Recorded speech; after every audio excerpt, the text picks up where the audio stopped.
So now what we have to do is create a lightning strike that hits the ground and has smoke, debris, and sparks come out of it. So let's create an emitter and set all that up. Let's go back and create a new folder. We'll call it ground strike.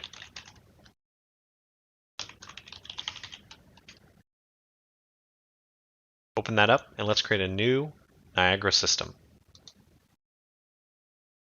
Let's call it strike.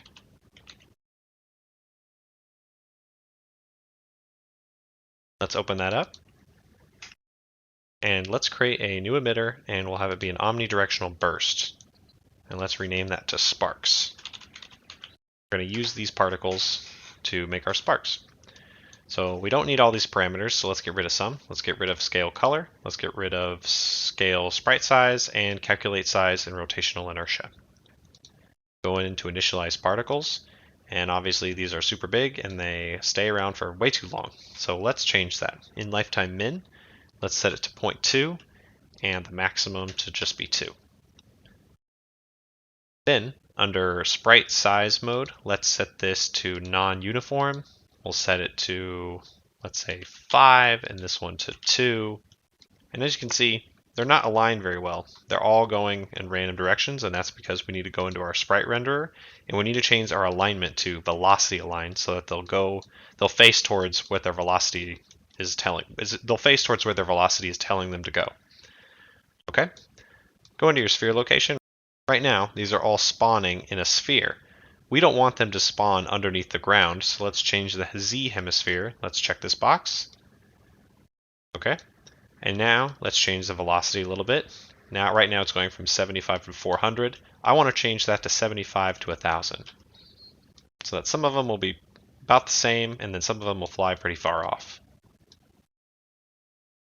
Now let's add our collisions. So under particle update, add collision and hit fix issue. Collision always has to be before the solve forces and velocity, and this will just make it so our particles can collide with the ground.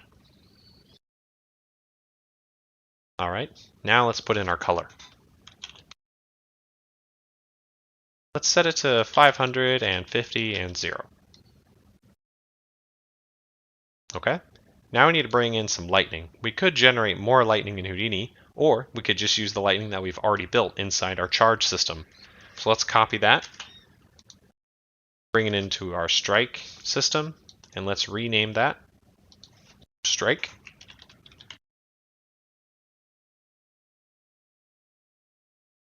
Now, the only thing we're going to change is under initialize particles, we're going to change this to 0.2 to 0.6.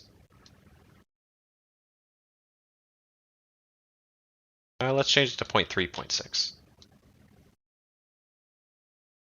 All right. So now we have some sparks and we have our lightning coming down. But I would like it if there's a bunch of like sparks coming off of this from the strike. So we could generate that, or we could use what we've already built. So let's go back out, go into our lightning charge, go into the hilt lightning, and let's just grab that.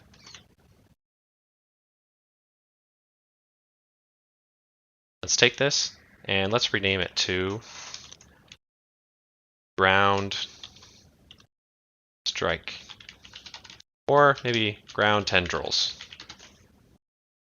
Okay.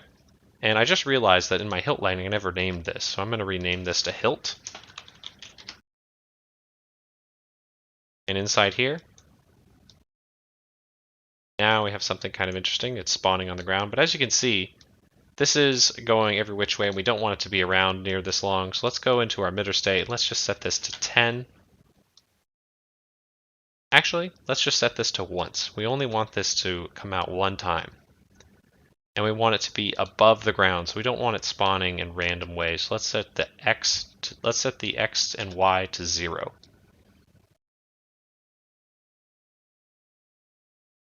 And let's set spawn burst instantaneous to 2 so that 2 of them spawn.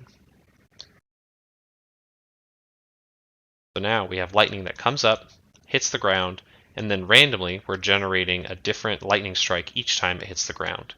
Let's change a bit how big they are though. Let's change it so it can be from 0.5 to 1.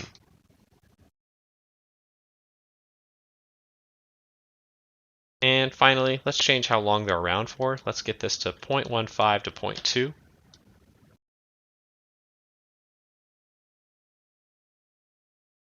All right. So now we have lightning that strikes the ground and creates kind of a randomized lightning strike here and creates sparks.